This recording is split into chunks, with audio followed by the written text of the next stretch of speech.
Hello, I'm John Clymer, Executive Director of the National Forum for Heart Disease and Stroke Prevention and co-chair of the Value and Innovation Forum. Together with my co-chair, Alan Balch of the Patient Advocate Foundation and the Steering Committee, I welcome you to the Value and Innovation Forum briefing on diversity in clinical trials.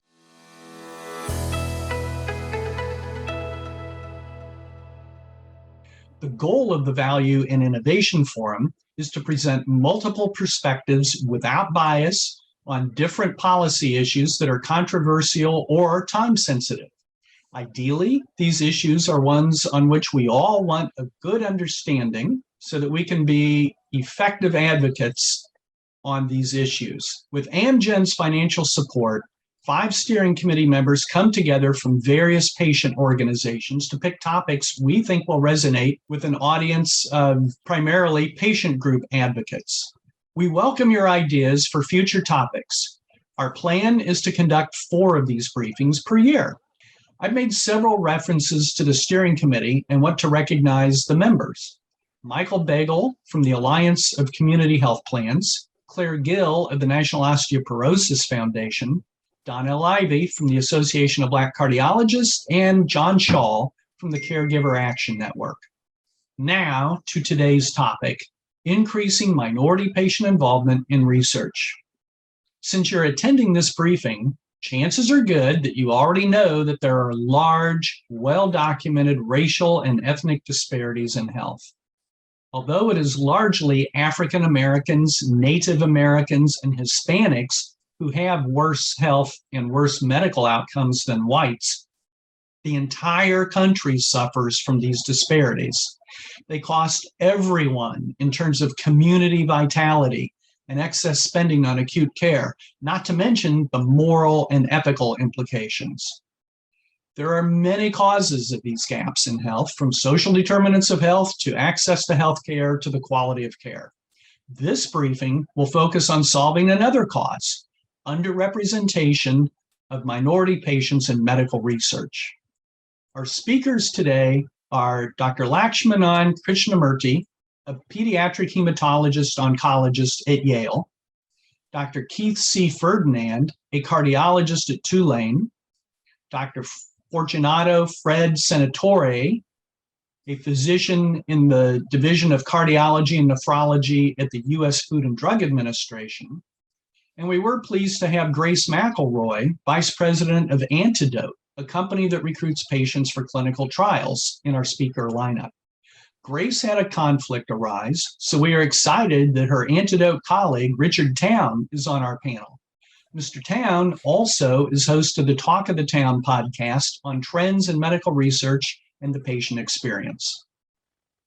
Finally, our moderator is Dr. Edward Donnell Ivey from the Association of Black Cardiologists. Dr. Ivey will be speaking as both a physician and a patient. And to lead off now, Dr. Ivey. Thank you so much, John, for this opportunity to be with in this meeting today. As you mentioned, I am currently the Director for Community Programs with the Association of Black Cardiologists. I am also an individual that was born with sickle cell disease, a very painful blood disorder. I grew up very much aware of the Tuskegee experiment and other examples of research that were done by abusing the community. So I do recognize that as a huge barrier in the recruitment of minorities in research. When I was in my undergrad, I had a very severe sickle cell crisis that almost killed me. It was at that time that I met a doctor at the University of North Carolina at Chapel Hill that made me aware of hydroxyurea, a new drug that was being researched at the time for the treatment of sickle cell disease. Now, I was skeptical and talked to him about it. And then eventually, though, I decided to start taking hydroxyurea as part of this research study. And I'm happy to say that hydroxyurea really changed my life. I went from having 4 or 5 serious crises a year that would require hospitalization to not having crises in years and years. I was fortunate enough to finish college and attend medical school. I also participated in research as both a research participant as well as a researcher and a data collector during my time in undergrad and in medical school. But it was during residency I saw that hydroxyurea was underutilized, and though it was an effective treatment for sickle cell disease, not a lot of patients were taking it because of barriers that existed with doctors prescribing hydroxyurea as a therapy, and also misunderstandings and misinformation in the patient community about what hydroxyurea was. We are very aware of misinformation regarding COVID vaccine, but misinformation in therapies has been around much longer than that and contributes to many patients not receiving the care that they need with many disorders, sickle cell, cardiovascular disease, and many other diseases. Seeing that hydroxyurea is being underutilized and underused in sickle cell disease while I was in my residency, I thought I could best serve my community by finding ways to reduce those barriers to effective care. So I got my master's in public health degree and began working on policies in healthcare that can help to improve access to care. We have a lot of knowledge on how disease develops, how to diagnose diseases, and how to treat diseases. But we haven't done the best job in helping people get access to the most effective ways to diagnose and treat disease. I started working with the National Heart, Lung, and Blood Institute in the Division for the Application of Research Discoveries as a way to try to educate both doctors and community members on understanding and using the research discoveries that were not reaching the patients. This included working with the National Heart, Lung, and Blood Institute's sickle cell disease guidelines development, and also working with organizations such as the Association of Black Cardiologists on the use of community health workers to improve care.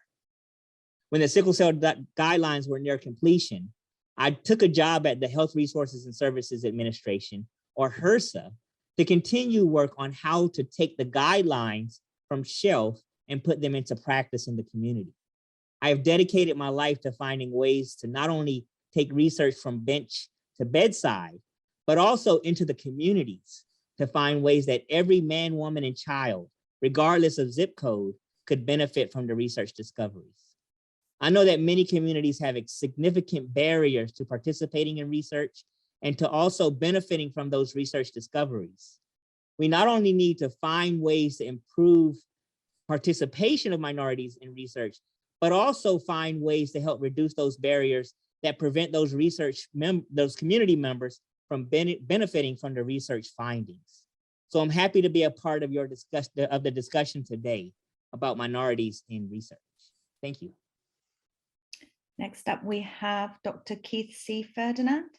Thank you for allowing me to participate in this particular meeting. I have a unique position as a former chair of both the Association of Black Cardiologists and of the National Forum for Heart Disease and Stroke Prevention. I'm going to give very brief remarks, and I'll be available to be part of the discussion. Two papers I'd like to show you. This is the first. This is from the American Journal of Preventive Cardiology. It was only recently published. And you can look at the authors there. It includes myself as the senior author. Next slide. I put the chat, which has the link to the slide. I had to increase the size of this particular figure from the paper, so it's somewhat blurred. But if you look going from left to right, it discusses related to sex, gender, and diversity related to race, ethnicity, that underrepresentation, underreporting, limits of the potential of the distribution of the benefits of research, barriers to participate in research, and the need to increase diversity have been long described. Let's go to the next slide. On the left side, you see enrollment in women as a problem related to sex, gender. I'll pay most of my attention to the right side, that's the enrollment of diverse populations. First of all, we don't have enough of physicians from various backgrounds so that we have concordance between the research population and those who are researchers or investigators. But we can insist on a representative staff, having other members of the team who are from that particular population. We also need to make sure that we have diversity in sites, that we don't go to the usual centers, which are often homogeneous and don't represent the type of diversity we need in trials. Language appropriate, culturally appropriate, and literacy sensitive information must be available to patients. You know, it's sometimes very hard to read these protocols and these various papers that are put in front of patients. We need to make sure that we're able to interpret what's being written such that it makes good sense. Community engagement. going out to the general community will allow an increase in diversity enrollment and diversity investigators, which is a goal going forward. Next slide. So next, we're going to have comments from my great friend, Fred Senatore. But let me just say in conclusion, the reason this is so important is because we have a very diverse, beautiful country, and the complex tapestry. It is important when we have new medications and new devices that we have a population which is representative of that tapestry. The only way we're going to make sure that a new device, a new medication can be applied across a very diverse population is to include them in the particular research. In the chat, you see links to the full documents that I've described here, and we'll have time for further discussion. Fred? Thank you very much, Keith. Next slide, please. My name is Fred Senatore. I am a lead physician here at the Division of Cardiology and Nephrology at the FDA. I'm privileged to have Keith as a very good friend and colleague, and I'm privileged to be a member of ABC and the National Forum. Next slide, please. The problem of underrepresentation is huge. It's societal, and it's embedded in many dimensions of the ecological system in the United States. But in particularly, we're talking about enrollment in clinical trials. This particular slide shows you the percentage of non-white patients in heart failure trials from 1985 to 2016. And one might think that it's going up, and you see that the numbers are increasing over time, but go to the next slide. In key clinical trials across the spectrum of heart failure, and I'm focusing on heart failure as opposed to hypertension because Keith just published a beautiful paper on hypertension. Go to the best trial in the past, a MERIT heart failure trial, VHEFT, and go to the present time where DAPA-HF, Emperor reduced. We see a dismal diminution of the number of Black patients enrolled in clinical trials. So the message here is that there's a lot of underrepresentation in clinical trials, and the reason for that is embedded in trust in the community to being involved in clinical trials based upon the Tuskegee experiments and other abusing methodologies in the past, as well as recruitment efforts by sponsors who are conducting these clinical trials and where they're getting their patients from. And that will be the topic of discussion. So in the interest of time, I will pause here. And thank you so much for allowing me to speak. Thank you. Next, I would like to introduce Dr. Richard Towne. Thank you, Dr. Ivy. So I'm the clinical informatics manager for Antidote, which is a patient engagement company. And we take two major roles here. One side, we actually directly help sponsors engage populations for their clinical trials. And the other side is that we actually host a patient matching tool for every single trial that's hosted on clinicaltrials.gov, which means that I've spent a lot of time with my team going line by line through trial. One of the things that's really stood out to me as we continue to recruit, particularly in the cardiovascular space, as Dr. Senatore and Dr. Ferdinand pointed out, is there's just such a marked discrepancy in the populations that are joining these trials versus the actual population. And I think one of the diseases to start that really stands out is a value called lipoprotein A, where lipoprotein A is elevated in up to 13% of the Black population that's had a prior heart attack or stroke, and in 0.1% of the white population. But prior phase 2 data, 97% of the enrolled participants were white. So obviously we'll dive into that more as we continue the discussion into some of the ways we can improve that discrepancy and generate data that's a better fit for the population that it will be applied to in the future. But with that, I'll conclude my remarks. Thank you for that introduction. We'll now introduce Dr. Krishnamurti. Hi, my name is Lakshmanan Krishnamurti. I'm a pediatric hematologist by training, and I'm currently the Division Chief of Pediatric Hematology Oncology bone marrow transplant at Yale University in New Haven, Connecticut. My entire medical career has been focused on sickle cell disease, and it's been an honor and privilege to be working in this field with this group of patients. if you want to talk about health inequity at multiple layers and multiple dimensions, you just have to look at sickle cell disease. First, it affects largely a single ethnic group in the United States, largely African American. The other groups are, again, Hispanic. I do some work in India, and even there, sickle cell disease affects people at the lowest level of social hierarchy there, either the people who are Aboriginal populations or at the bottom of the caste system in India. So first, the distribution is the first inequity.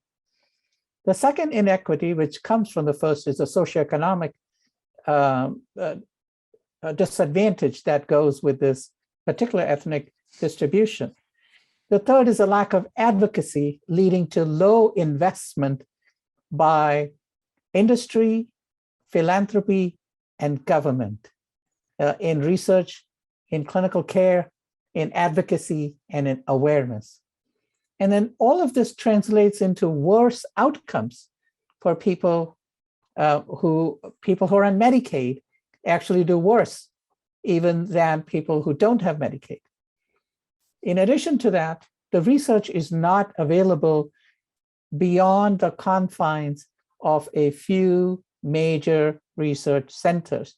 So the vast majority of sickle cell patients do not have the opportunity to consider the clinical care or the transplant, regardless of whether they would trust the government or the research center. They just don't have the opportunity to consider that. So in the context of this, I'm actually quite pleased to tell you that a great deal is happening to advance sickle cell research. There are so many industry-sponsored clinical trials. The National Institutes of Health has decided that they're going to invest in curing sickle cell disease. HHS organizations, the FDA, the HRSA, CDC, AHRQ are all involved at various levels in sickle cell disease and how to deliver care.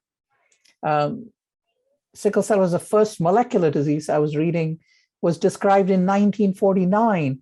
And Linus Pauling said in 1949, now that we know it's molecular disease, in a few years, we're going to fix this. This was back in 1949. But this is actually happening now with gene therapy and bone marrow transplantation. There are 4 drugs approved by the FDA, and there's a lot of new drugs in clinical trials. So it's at the same time overwhelmingly depressing and overwhelmingly exciting and hopeful time at sickle cell disease. And we can learn a lot about health equity and inequity and how to address it. And it's been my joy, privilege, and honor to be in this field these last few years. Thank you. Thank you so much, panel, for that introduction of yourselves. We do have a question from the audience, which I would read now. And the question seems to be broad, so please feel free to answer. The question is, what initiatives are in place to increase diversity, particularly among African Americans, among principal investigators? This will inherently increase the diversity of participants. So are there initiatives to increase diversity of the investigators currently in place? Well, the best diversity in clinical trials actually has come out of the National Institutes of Health. For many years, there has been a commitment to increasing diversity both in investigators and in the patient population. I was on the Data and Safety Monitoring Board for FAHA, which was the largest antihypertensive study ever, 35,000 patients. And the patients who were studied, over 1/3 of them were African-American or non-Hispanic Black, representing about 12 to 13% of the population. The reason that was mandated, because as most of you know, hypertension is more prevalent and more potent in that population. The problem with industry, and Fred may want to give us some insight on that, is that that mandate is not there. It's a self-imposed mandate from NHLBI to increase diversity. But in industry, you can do a quick and dirty study by going to populations outside of North America. And even within America, there's no mandate for diversifying the patients who are studied. Yeah, this is Fred, and I'd like to follow up. Thank you, Keith, for segueing me into this. One of the issues that we have to face is a lack of a mandate right now, and also a lack of an incentive. When sponsors begin to set up a clinical trial and recruit patients, they want to decrease the cost per patient, and they leave the United States and go elsewhere in order to recruit more rapidly. And there is no incentive to recruit representative populations. So we're trying to do a couple of things. I belong to a Heart Failure Collaboratory. That is a collaboration between the FDA and Duke University, Inova. And in particular, there is a representative population subgroup that I'm working on. And we're trying to provide a legal pathway for incentivization, pretty much like the pediatric population, where you get a patent extension on your drug if you do a pediatric study and provide valuable data on treatment of pediatric patients. And we want to do something similar, but we can't do it on our own. We need to get congressional approval. So a letter was written to Congress to provide empowerment of the FDA to provide incentives. And also, we always ask investigators to please enroll a significant amount of Black and Hispanic and women patients in clinical trials, and they try to do so, but they go where the recruitment lies.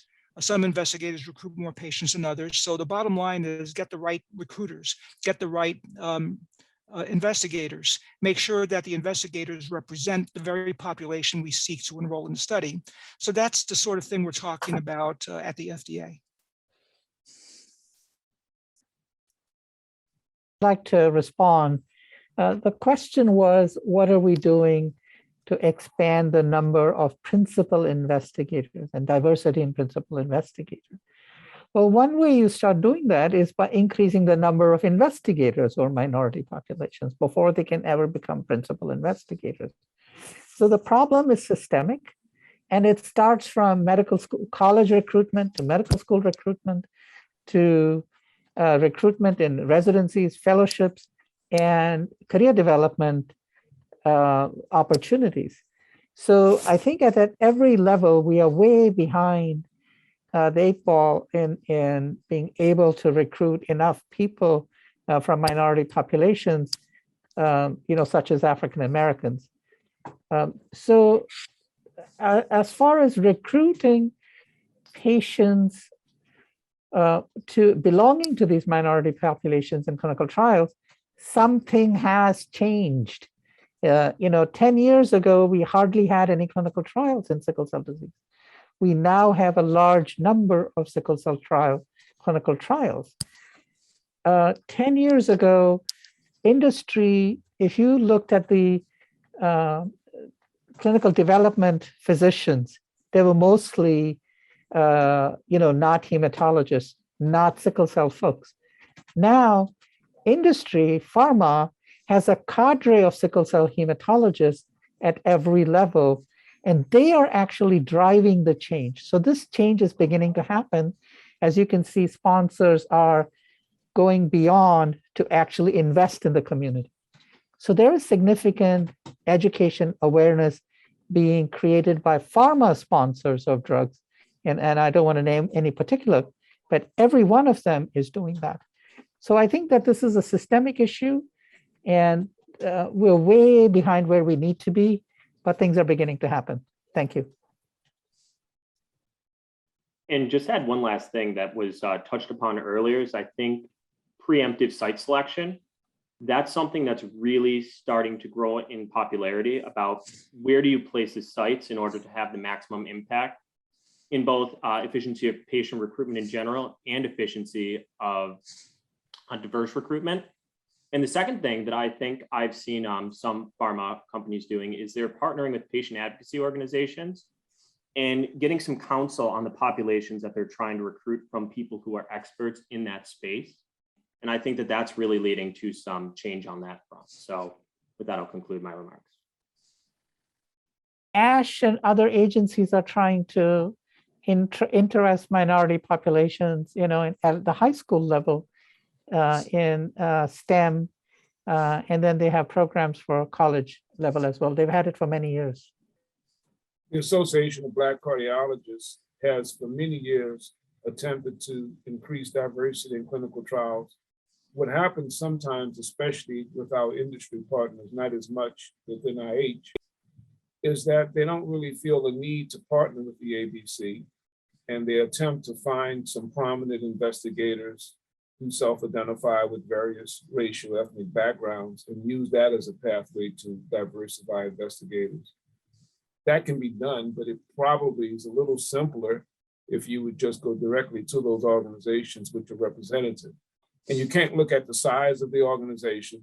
Many of the persons who are in ABC are leaders in their particular field. And they're the ones who know where we may have sites where you can get an increased diversity of participants. I just want to point out that the National Institutes of Health is directly partnering with community-based organizations. For instance, in the Cure Sickle Initiative, they actually have community advisors directly. One of the recent experiences when a couple of patients developed cancer after gene therapy was an example of things being done right in terms of the research leadership nationally engaging with the community directly in terms of educating, explaining the results, giving context, and keeping the community engaged. So I'm actually really glad that those things are beginning to happen. I am not sure why, but maybe it's just the right time for these things to happen. Wonderful. That's excellent. Dr. Ferdinand, I wanted to go back to you. I know earlier in your talk, you mentioned a lot of the barriers related to minority participation. Could you talk a little bit about the history of shared trauma in the minority communities related to research and how we can collectively understand it and move forward? First, I'll give you just 10 seconds of my background. I grew up in the lower Ninth Ward in New Orleans in the segregated South.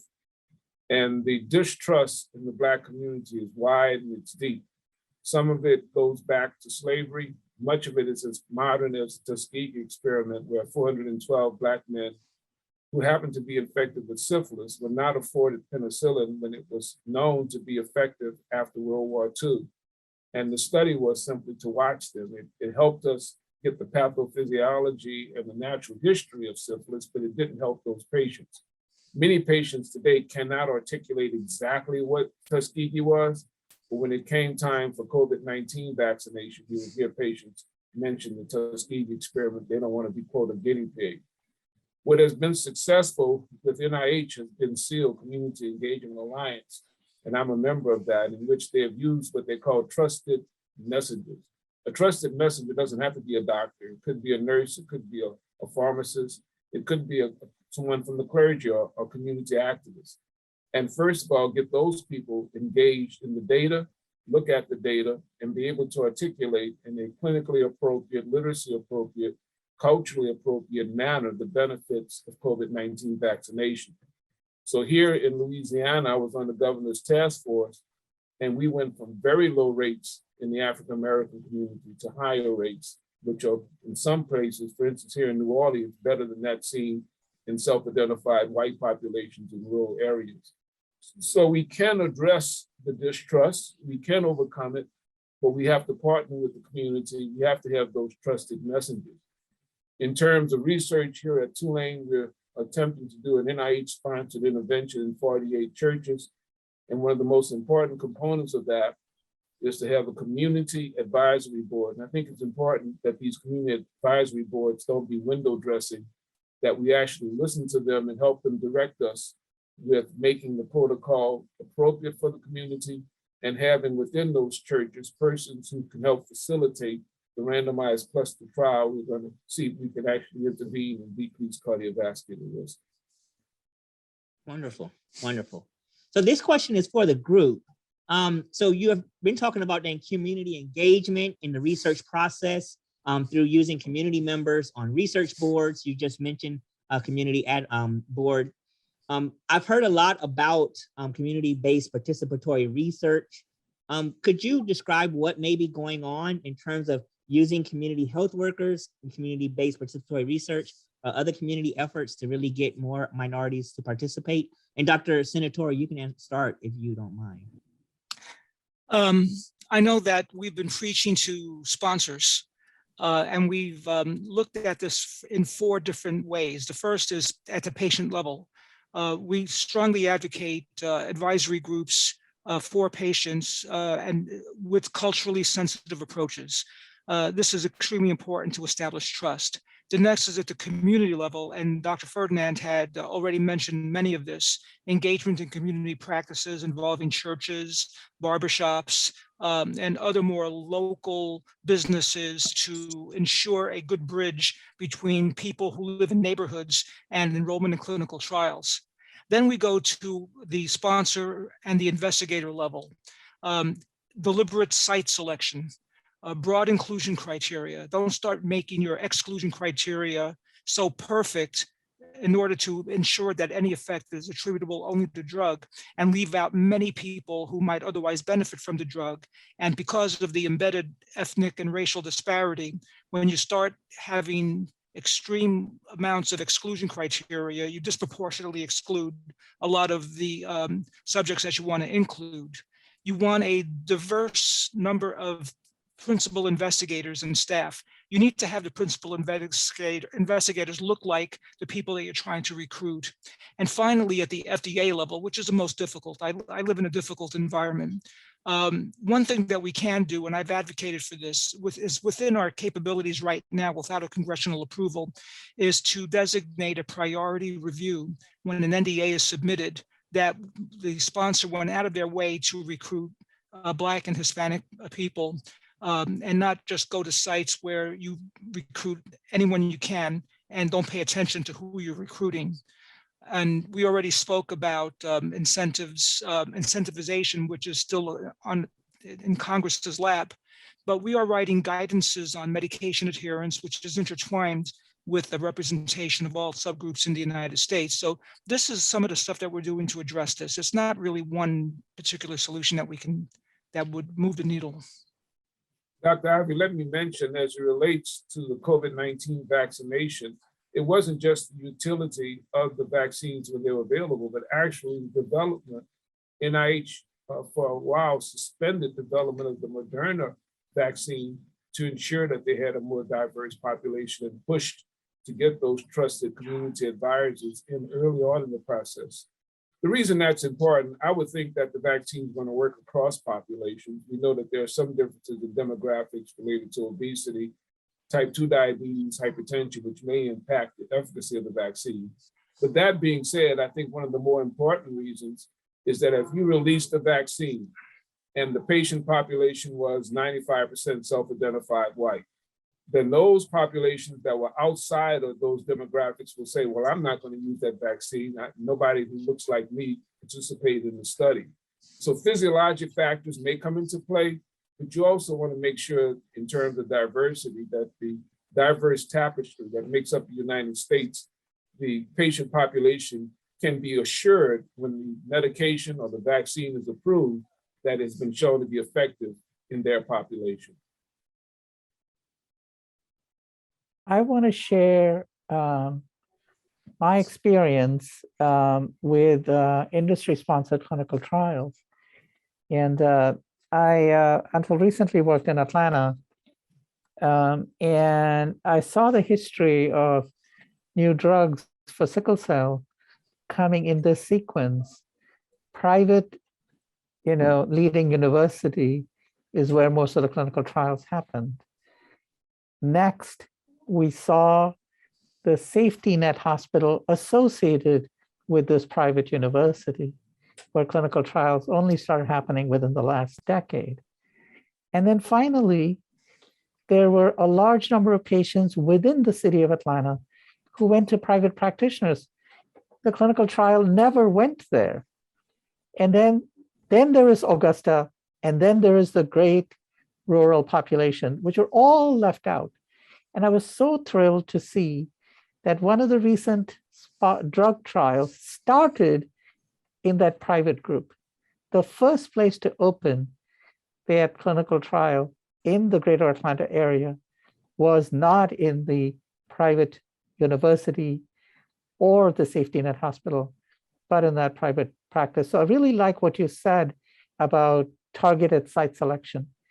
That can change the demographics, and that can, from sitting from the government level, and you send that message out, I think it really resonates, and you can make changes. So congratulations. One more thing that I think is really interesting, building upon that, is when I was discussing in the most recent episode of the Talk to Town podcast with the Lupus Research Alliance, one of the biggest things that they said that is a major barrier to getting patients enrolled in clinical trials is actually the schedule and the cadence of the visits, where sometimes that doesn't work for everyone. If you have to show up multiple times a month, even if it's just once a week, maybe a patient has to work, maybe they can't find transportation to the site. And that's actually a really significant rate of attrition, even in this otherwise perfect patient population. And the other thing I want to say real quick is when Dr. Senatore talked about those really, really strict inclusion-exclusionary criteria, it's actually another thing where people, for instance, who are more mild sometimes, they want to participate in clinical research, they've gotten as far as the site, and then they're turned around and they say, well, actually, you're not as serious as we need you to be for this clinical trial. They're just sent home without anything to show for it. So I think that expanding the cohorts in certain trials, even if only for a data analytics perspective or even just an inclusion perspective, that could be really valuable for patients. Dr. Towne, you make a great point about the logistics of entering a person in trial. I'm sitting here at Tulane University School of Medicine. I'm downtown. There's a barrier there. But I actually cut my teeth at Heartbeats Life Center, with our private cardiovascular center in the 9th Ward where I grew up. And I enrolled in multiple trials. I could probably enroll 10, 20, 30 people in 2 weeks in any particular trial for hypertension, lipids, heart failure. Why? Because I was a trusted person in the community. I was from the community, no fence, no key card to get in, no guard to go past. And it was easy for the patients to get access. Unfortunately, I don't have that center. Katrina made sure that wouldn't survive. But we need to go out into the communities and look at these community providers who don't have some of those logistical barriers. You're talking about just basic things, being able to get to the trial site on a regular basis, off hours, not having to go downtown and pay for a parking lot and catch the elevator and show your ID at the security guard. Those logistical barriers are enough, especially if the patient has to do multiple visits, for them to say, forget about this study. How did you handle multiple? Thank you. That was a wonderful description of the very basic logistical problems. I had a somewhat similar experience implementing gene therapy for sickle cell disease. Here's this wonderful treatment, when it works for people who don't have a donor. We did this in Atlanta, where the patient was from a small town in Georgia. And we now, as required by the FDA, are going to follow this patient for 15 years. Except from that small town in Georgia, this young man who's now doesn't have symptoms of sickle cell has to work and take care of himself and his family. He can't come to Atlanta. And how are we ever going to follow him for 15 years? So I think that, it really boils down to us thinking about these logistical issues, which for a lot of people is a no-brainer, jump in your SUV and drive to, small town Georgia, it'll be nothing. But for a lot of people, it's just not possible. We've talked quite a bit about what the doctors can do and what how doctors are improving. But one question I have is about the initiatives or partnerships with multidisciplinary professional healthcare programs. So I mentioned that I am currently working, the Association of Black Cardiologists is currently working with community health workers as a way to reach hard-to-reach communities. Has there been any work around multidisciplinary teams involved in the future clinical research so that you can educate along the whole pipeline? Well, most of the work with community health workers thus far has been in team-based application of medications in terms of controlling blood pressure, diabetes, and they do a wonderful job. It's very important that the team doesn't just mean the physician and the patient. It can be other members of the community, spouse, extended family, neighbors, whomever is impacting that patient's care. In terms of research itself, I don't think that there's any strong data yet that we've been able to integrate the community health worker into the team that will allow a more diverse inclusion in trials. But it makes good sense because I would tell you, and this is somewhat humorous, but it actually reflects what I know. You can sit down with the patient and do all the right things I spoke about, talking to them about the study in a culturally appropriate, literacy appropriate manner, showing the proposed study and what you want to do. And the patient will sit there and listen for a half hour and go outside to someone in the waiting room who's non-clinician, who may have brought them on a ride and say, what do you think about this study? That person can give the kibosh to your 1/2 hour, 45 minutes in about 2 seconds. You're so right. There's a patient that I did a bone marrow transplant on, and then COVID came along and we were trying to give the COVID vaccine. And I used to see this patient every week. And every week I had the same COVID vaccine talk. And then after 6 months of the talk, mom actually agreed to take the COVID vaccine. And she told me, I said, I did this for you. I came outside and I told triumphantly to our phlebotomist, saying, I finally got across. She said, thank you for thanking me. It was the phlebotomist, not me. Nothing I said actually had any influence. One of the things that I'm also very interested in from a different approach to enrolling patients, and that's going to be a pharmacist who knows the patient's adherence patterns. They know a lot of the first line concerns that the patient is going to bring before it may even reach the physician. When I used to work in the pharmacy, a patient would often come along and ask a quick question. They're like, I don't think this is worth my doctor's time, but I have this rash, or I'm getting this weird side effect from my medications. And a pharmacist also knows when a patient stops filling their medication before anyone else. And that can really be a sign that something's not working. There's some unmet need, and that the patient might be a really good participant for a clinical trial if the standard of care is no longer effective or intolerated, or the patient just prefers not to take it anymore. So I think. Dr. Towne, let me give you my bona fide so you won't think that this is coming out of left field. I've taught clinical pharmacology at Xavier University and College of Pharmacy for many years. And most of the older pharmacists in New Orleans know me personally. If I walk into a pharmacist, they would know my name. What's happened, however, especially in retail pharmacies, that they don't have the time to talk anymore. They're doing drive-bys. They have to clip the information to the back of the bag and slide it through the window. So what you're talking about, I agree, that the pharmacist often knows the patient and is able to articulate some of the benefits of whatever the patient is doing in terms of medications or studies or whatever, but they're not talking to the patients anymore. How do you overcome that hurdle? And that's something that I think is really interesting as you see the evolution of pharmacy is it continues to become more and more open source. There's more generic pharmacies online. There's way more opportunities for patients to see their medications. So I think really for a brick and mortar approach to maintain their presence, they really do need to start stepping in. And obviously this isn't a simple fix. This has been something that's since the first day I started pharmacy school, they said, hey, you're not gonna have time to talk to the patients. But I think that really empowering that patient relationship again, giving pharmacists the time, maybe cutting back a little bit on quality measures and starting to improve, the quality measures that matter, which is how your actual patient is doing, rather than just slapping some pills in a jar and sending them out the door.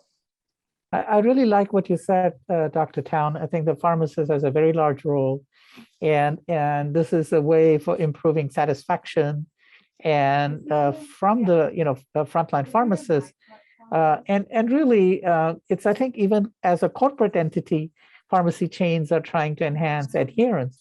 I think that the approach to raising awareness is akin to Johnny Appleseed. You have to keep throwing the seeds around. You never know which one is going to take root. When I was in Pittsburgh, I had a patient from West Virginia, and I don't know how many patients there were in West Virginia with sickle cell, not many. And I said, who told you to come to talk about transplant? She said, my health plan case manager called me and said, you really ought to look into this for the number of admissions you've had. And I thought that would be the last person, who would actually recommend an expensive treatment. So I think that we need to be, there's an old saying that in the Indian tradition that to be an educator, you have to be really brave. And you really have to go out there, and a teacher requires a lot of, resilience to do that. So I do have another question I wanted to ask the group, and that's about, there's been a lot of discussion around engaging the community in the research process and getting the community members on to participate in research. But what about like after the research is done? I know that as a person with sickle cell myself, that has participated in a lot of research, I wanted to know what the outcome was of research. And there's a lot of attention that's paid to the initial process of recruitment and getting the data, but not as much emphasis placed on going back to the community, helping them to understand the research discoveries, and then to start making changes based off those research findings. So could you describe, are there any efforts that are going on the back end of research to help work with communities? Well, Fred may want to tell you about the snapshot program of FDA, in which they have in a very easy picture format with big font and easy to see colors, a description of what the particular clinical trial participants were in any particular study. Fred, you know about Snapshot? Yeah, and Snapshot is a way to communicate results of trials to basically the lay public. It's not a publication, American Journal of Cardiology or JAMA. This is more, you can log on and you can see the results of clinical trials. And this is a way to communicate the results and a way to better educate the lay public and hopefully increase medication adherence is one of our initiatives. It's a wonderful site. Let me say what I think one thing we need to do to resolve a lot of these problems is to recognize that there's a great amount of distrust, especially in the Black community. I can speak because I was raised in New Orleans in the Black community. And we need to understand it's not just simple ignorance. There's been a lot of mistreatment, maltreatment. I can remember early on in medicine, even my own medical career, certain doctors would not want to accept Medicaid, didn't want Black patients. There were white wards and colored wards. There were Black written on the chart and white written on the chart. Along with the water fountains, healthcare itself was segregated. So please be sensitive to the fact, especially if you're dealing with older patients and older volunteers for studies, that this mistrust is not born out of ignorance, it's born out of field experience. One of the things that we've done as an organization, and I can't say post-approval, but pre-approval going into this study, one of the things we do is we actually get someone on the phone with the patient with a list of questions. And so they're able to field questions from the patients. And I think it really is evident once you've spoken on the phone to one of these patients, just how little is known from our perspective, as especially from the physician perspective. It's difficult to remember that sometimes patients don't even know that they don't have to pay to join the trial. That was one of the conversations that I had that changed my entire worldview. As a patient, I believe it was for a lupus study we were recruiting for, and they asked how much they'd have to come up with out of pocket to pay for the investigational drug. And that just really changed my perspective, because that's just the whole structure of the clinical trial is going to be to benefit the patient and help provide them, and maybe even with their background meds. So it's just shocking how much information is really lacking in the current process. Okay, I just want to add to that.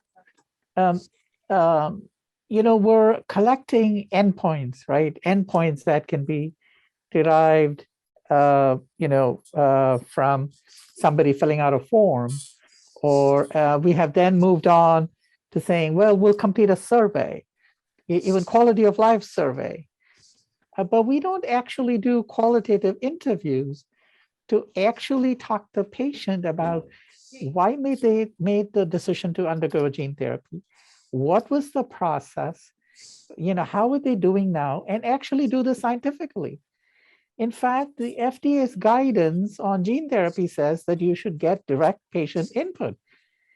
But in clinical trials, it's very difficult to even get these kinds of endpoints included, because the very same regulatory agencies say, well, we can't make a direct line between this qualitative interviews you're proposing, to the actual safety of this drug. And so it's taken a lot of effort to go back after the fact and convince sponsors that we need to be talking directly to patients. We need to be doing it in such a way that you can actually put this out in the scientific literature, because that's what the investigators read. So if you don't take the patient's input and translate it into scientific literature, you're not completing the loop. So I think that we need to be thinking about those kinds of things in study design. Yeah. May I say something about that? Yes. You touched on a very important point. We're doing two things. One is there's a patient advocate group. We listen to patients, what's important to them. And most clinical trials today, and I'm experiencing this firsthand, is a lot of PROs, patient-related outcomes. And we're functioning on the feel, function, survive paradigm. How do you feel? And one of the things we advise a lot of sponsors is when you look at how do you feel, you need to have an anchor. And that anchor needs to have a certain defined standard distribution. And the patient has to be able to perceive a difference between their variability of how they normally feel versus how they would feel as a consequence of an intervention. So we are encouraging direct communication with patients. We're listening to patients. And instead of death, heart attack, and stroke as a composite endpoint, we are now looking at your ability to function in life. And we're trying to establish frameworks and anchors in order to use these things as the primary endpoint for a pivotal trial. And that was a very good point you raised, and thank you for that. Wonderful. I think we've had a wonderful discussion. What I want to do now, because we do have to wrap this up, I believe, within the hour, is just to give a opportunity for just a final point. And I guess I'll start first. One thing that was very important to me was that trust issue.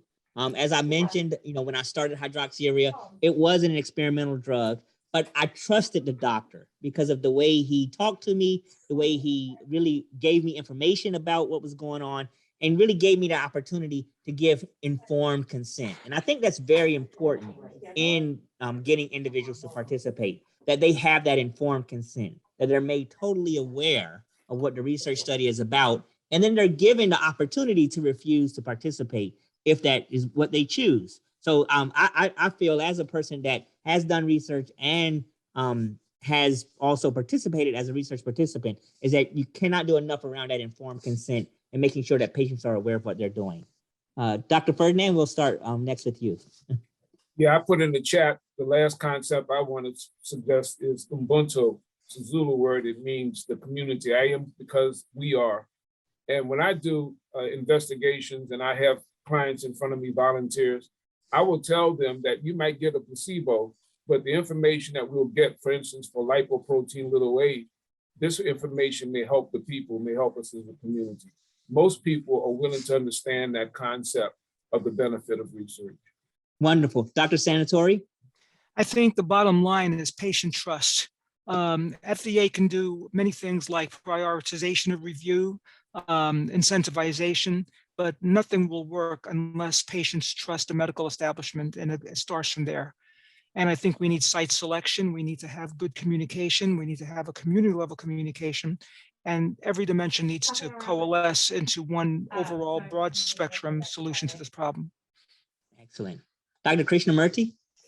Yeah, I think for the longest time, we have all felt burdened by our firsthand experience and experience by extension of health inequities. I must say that there are many hopeful signs. That is, I think, the most important thing, that in every academic center I've been, there's a focus on diversity, equity, and inclusion. And we really need to look at every scenario, on how we can do this. And I think together we can do this. And I think that I'm very hopeful that that's my takeaway message from this. Wonderful. And Dr. Towne? I think that we've talked about this quite a bit, diversifying the sites, diversifying the investigators, removing some of those barriers such as traveling. And I think a way for sponsors of any size to really do this is to link with the patient advocacy groups that live this daily, that have communications with their constituent patients.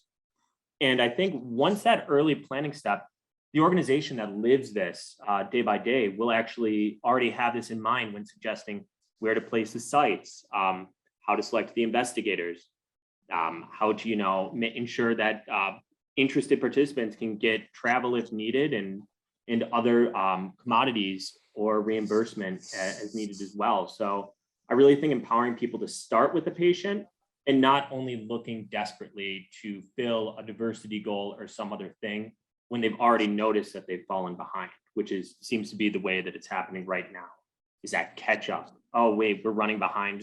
Let's just throw something at the wall to see if it sticks. So that's my takeaway point.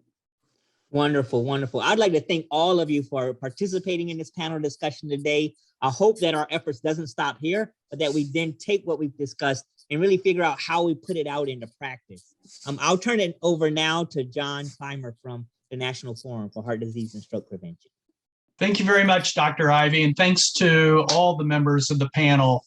This was a terrific briefing, in my view. I learned a lot from each of you, and the Value and Access or Value and Innovation Forum is grateful to you for sharing your insights and your knowledge. So thank you very much. To everyone who is listening, who's been learning from this briefing, please take what you've heard today and put it to use in your advocacy with Congress, with other regulatory and legislative bodies to increase support for and reduce barriers to increase minority participation in medical research, clinical research, and in other aspects of healthcare. Heard a number of great points, not only from the panelists, but from members of the audience too. So thank you very much for what you've contributed through the chat box. So with that, on behalf of the Value and Innovation Forum, thank you again to Amgen, whose sponsorship makes these briefings possible. And thanks to each of our panel members for enlightening all of us today. Have a great day. Thank you very much. See ya. Thank you. Thank you. Good to see you, Keith. Same here. Thank Fred. you all so much. This really was stellar. Thank you, everyone. Take care.